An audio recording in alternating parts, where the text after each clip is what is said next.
Здравствуйте, уважаемые подписчики! Как мы и обещали, сегодня мы снимаем первое видео и покажем вам и расскажем, как, когда, при каких обстоятельствах появился у нас наш первенец, наш Семен.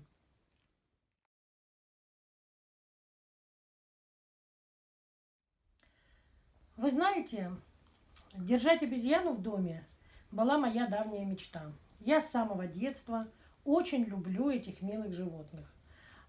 Папа раньше, когда водил меня в зоопарк, он знал, что можно меня спокойно оставить у вольеров с приматами, а самому сесть поодаль, читать газету, отдыхать.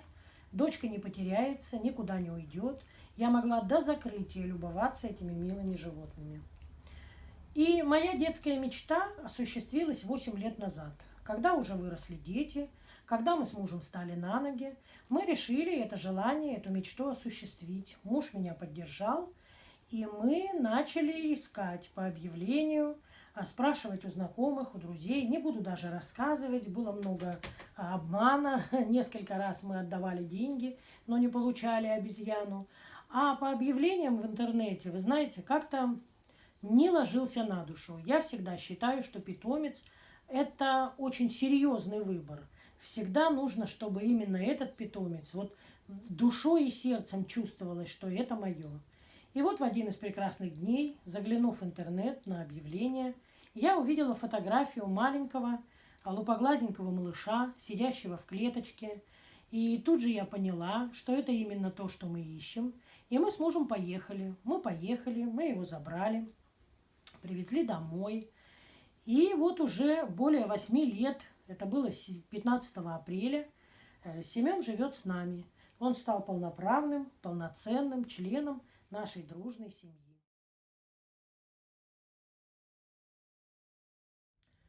Трудности, конечно, были, ибо все наши представления о содержании такого питомца в доме оказались совершенно бесполезными. Нам пришлось все познавать с нуля. Элементарно мы не знали даже, как одевать подгузники, чем кормить, как оказалось. Мы просто знали, что обезьяны всеядные, и на этом наши познания заканчивались на тот момент. Но, тем не менее, интуитивно, подсознательно, относясь к нему как к члену семьи, как к младшему ребенку, мы как-то потихоньку, полегоньку научились правильно кушать, соблюдать режим дня, режим питания. Мы его интуитивно воспитывали.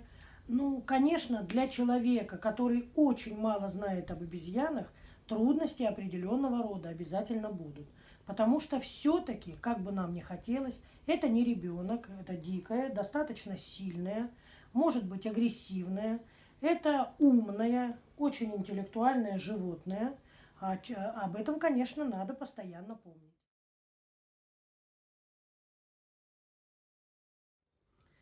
Жизнь наша изменилась на 180 градусов. Нам пришлось пересмотреть свои привычки и по поводу отпуска, и по поводу отдыха, потому что за границу мы уже поехать не могли.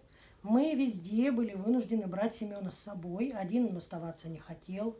А это значит и в гости, и в магазин, и на работу, и по делам. Нас везде сопровождал теперь наш новый член семьи. Поэтому заграничные поездки уже были не для нас. Поездки на поезде тоже довольно проблематичны. Нам пришлось пересматривать свои привязанности. Мы решили путешествовать на машине. И всегда хотели, чтобы наши поездки были комфортны и ему в том числе, чтобы он не испытывал стресса, получал удовольствие и от общения с нами, и от новых впечатлений. Поэтому каждому, кто решится завести в доме такого малыша, надо очень хорошо подумать, потому что иногда даже кажется, что мы жертвуем своей жизнью ради них. Но, конечно, это не так. Однако изменения в образе жизни предстоят очень большие.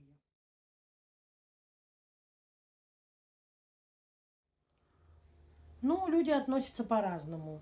Как мы шутим у нас в семье, есть две категории людей. Первая категория любит обезьян, вторая категория не любит обезьян. Ну а если серьезно, конечно, есть места общего пользования, в которые вход с такими питомцами категорически запрещен. Это и огромное количество кафе, магазины, это, естественно, рестораны, театры, кинотеатры. И об этом тоже надо думать, помнить и понимать, что не всем соседство с такими милыми питомцами приятно, и не каждый готов, например, делить место в кафе за столиком вот с такими вот малышами. Конечно, было очень много негатива и на улице в том числе, потому что люди не всегда адекватно на это реагировали. Были такие случаи, когда мамочки отправляли своих деток, громко крича на всю улицу: «Побеги, побеги, сфотографируйся с этой обезьянкой». На спокойное увещевание, что мы не фотографируемся, что это домашний питомец. Иногда получали очень жесткие ответы по типу: что вам жалко, что ли, а зачем тогда заводили. То есть неприятие в обществе определенного типа, конечно, было. Но со временем как-то то ли мы перестали обращать на это внимание, то ли более люди привыкли к экзотическим питомцам в доме. Но сейчас нас даже пускают в некоторые кафе. Мы иногда ходим, с удовольствием проводим там время. В то же самое время мы прекрасно отдыхаем, нас пускают в гостиницы. Но это, конечно, все при том условии, что мы гарантируем чистоту и порядок. Но мы за своих питомцев спокойны, они у нас прекрасно воспитаны, знают, что можно, а что нет. Поэтому с этой стороны нам не грозит никаких препятствий и проблем. Однако, опять же напомню, всем, кто соберется иметь дома такого питомца, надо помнить и об этой стороне вопроса тоже. Еще раз вы должны понять, что неприятие может исходить даже от друзей, от близких родственников. Не все останутся довольны вашим таким приобретением. Это тоже нужно учитывать и быть к этому готовым.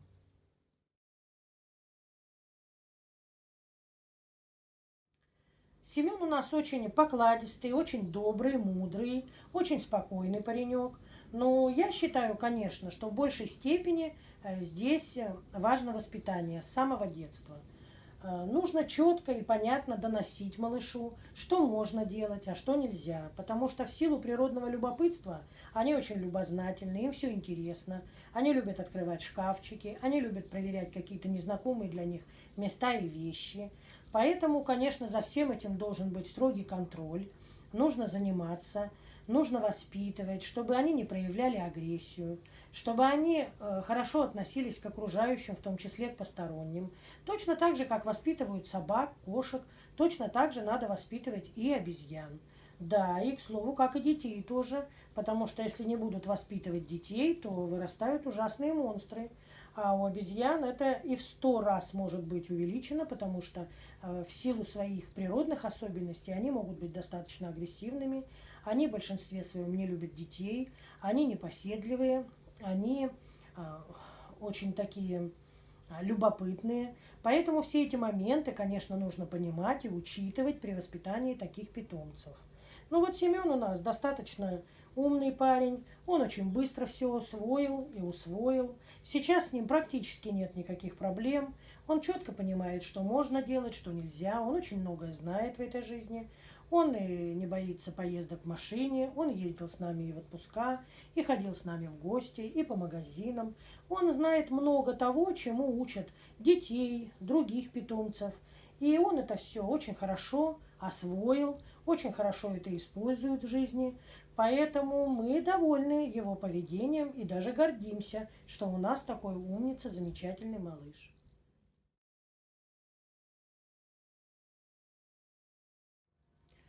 Если у вас остались какие-то вопросы, на которые вам хочется получить более развернутые какие-то ответы, то вы можете написать их под этим или под другим видео, и мы постараемся снять на эти вопросы наши видеоответы. А в следующем видео мы увидимся с вами с рассказом о Марусе. Точно так же мы расскажем, как она появилась в нашем доме, какой у нее характер, как она привыкала и как мы привыкали жить с ней под одной крышей. До скорых встреч! Пока-пока!